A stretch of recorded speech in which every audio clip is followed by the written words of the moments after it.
रिया मेरे बेटे सुशांत को लंबे समय से जहर पिलाया करती थी, वो इसकी हत्यारी है। जांच एजेंसी को चाहिए कि रिया को और उसके सहयोगी को अविलंब गिरफ्तार करें और उसे सजा दिलाएं।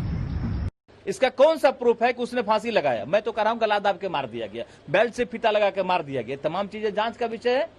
अगर आप कह रहे हैं कि सारा फुटेज लाए, सारा वीडियो बनाए, तो पंखे पे लटका हुआ है, इसका वीडियो कहां है, इसका फोटो कहां है? और हरा कपड़ा वो कौन सा कपड़ा है? जिस कपड़े से रुमाल टाइप का कपड़ा है, जिस कपड़े से हाथ मुंह पोछा जा सकता है, उससे आप कह रहे हैं कि फांसी लग जाएगा? वो हरा कुर्ता है या शर्ट है या किसी का दुपट्टा है या चादर है, ये अभी तक क्लियर नहीं हुआ है। ये तमाम चीजें जांच का विषय बिल्कुल नहीं दिखाया गया।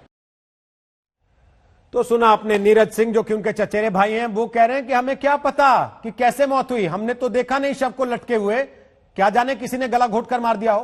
पिता कह रहे सुशांत सिंह के कि रिया उनके बेटे को जहर पिला रही थी। अब इन सारी चीजों की तस्दीक हो जाएगी जब विसरा की रिपोर्ट सामने आ जाएगी। अरविंद ओझा हमारे साथ आ गए हैं, जो आपको बता रहे हैं कि विसरा से कितने समय तक किसी भी मामले में गहराई तक जांच की जा सकती है। लंबा समय अरविंद ओझा हो चुका है सुशांत सिंह राजपूत की मौत को, क्या विसरा से अब भी तथ्य सामने आ सकते हैं कुछ?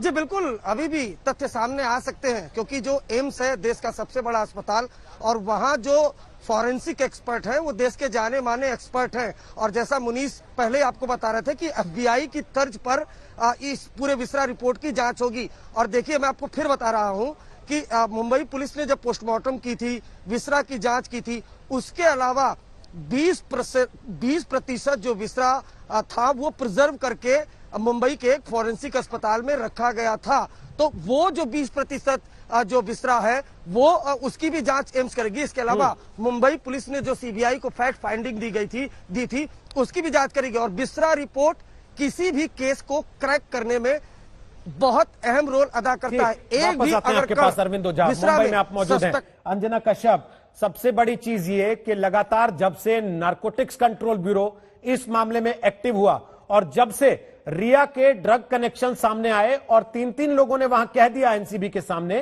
कि रिया ने ड्रग्स मंगाया था, रिया के कहने पर ड्रग्स आया था।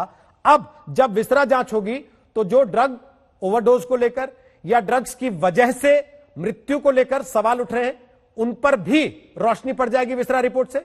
वो जहर था, वो ड्रग्स थी, या सामान्य मौत थी, या आत्महत्या थी। बिल्कुल बिल्कुल, ये पूरी तरह से ब्लैक एंड व्हाइट में कम से कम विसरा का रिजल्ट सामने आ जाएगा। लेकिन याद रखिए, एक विसरा का रिजल्ट पहले रिपोर्ट आ चुका है मुंबई में। ये जो प्रिजर्व विसरा था, जैसा मैंने आपको पहले भी कहा, वो प्रिजर्व विसरा का सेकंड टाइम टेस्ट हो रहा है। देखिए रोहित, इसमें सबसे बड़ी बात यह है कि जैसे ही मामला सीबीआई को सौंपा गया सुप्रीम कोर्ट के द्वारा, उसके बाद से नए सिरे से पूरी जांच को आगे बढ़ाने के लिए जब आप उस पोस्टमार्टम रिपोर्ट को भी सवालों के घेरे में डालते हैं, तो आपको नए सिरे से हर टेस्ट, हर जांच देखना है। एम्स को सीबीआई की तरफ से जो पूरी जांच है उसके लिए कहा गया और एम्स के फोरेंसिक एक्सपर्ट्स उसमें घुसे। अब ऐसे में वो कह रहे हैं कि ये क्या पीएम रिपोर्ट है?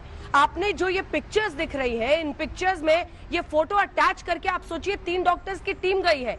इस हद तक उस पीएम रिपोर्ट पे सवाल खड़े होते हैं। और उसमें उन्होंने कहा है कि आप अपनी इंक्वेस्ट रिपोर्ट छोड़िए, आप अपनी इंटरनल फाइंडिंग्स छोड़िए, आप हमें ये फोटो पे जो लाइगेचर मार्क है वो समझाइए।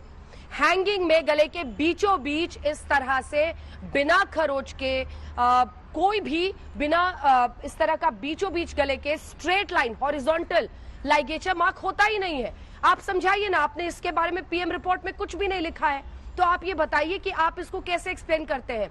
जो आपने नीरज सिंह की बात सुनाई, उनके पिता की बात सुनाई, वो हरा कुर्ता, इन डॉक्टर्स ने भी इस पर सवाल पूछा है कि कुर्ते से लटकने पर इस तरह का मार्क कैसे बन गया, ये आप समझाइए। तो इस हद तक सवाल खड़े हुए और सीबीआई को जांच सौंपने के बाद जो ये फोरेंसिक्स टीम यहाँ पर एक्टिव हुई है, सुधीर गुप्ता उसको हेड करते हैं और यहाँ से टीम गई है। विसरा की भी टेस्टिंग शुरू हो गई है, 10-12 दिन में रिपोर्ट आएगा। और इसी के साथ जो सीन रिक्रिएट हुआ है, ये पूरे जो 3 3 डॉक्टर्स की टीम है, टी मिलो, आदर्श कुमार, अभिषेक यादव, ये आज लौट रहे हैं। ये अब मेडिकल बोर्ड को अपनी रिपोर्ट देंगे, वो क्वेश्चनर के जवाब देंगे बाकायदा, उन 4 क्वेश्चनर के 4 सवालों के जो हर डॉक्टर को कहा गया था आप अलग अलग भर के दीजिए।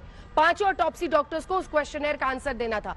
अब ये सारे देंगे और फिर मेडिकल बोर्ड 17 सितंबर को बैठकर इन तमाम चीजों पर अपनी रिपोर्ट फाइनली होलिस्टिक अप्रोच के साथ जो उन्होंने कहा था उसको बनाने की तरफ कदम बढ़ाएगी। बहुत बहुत शुक्रिया अंजना फिलहाल जानकारी देने के लिए। नमस्कार, मैं हूं अंजना ओम कश्यप। हमें उम्मीद है ये वीडियो आपको पसंद आया होगा।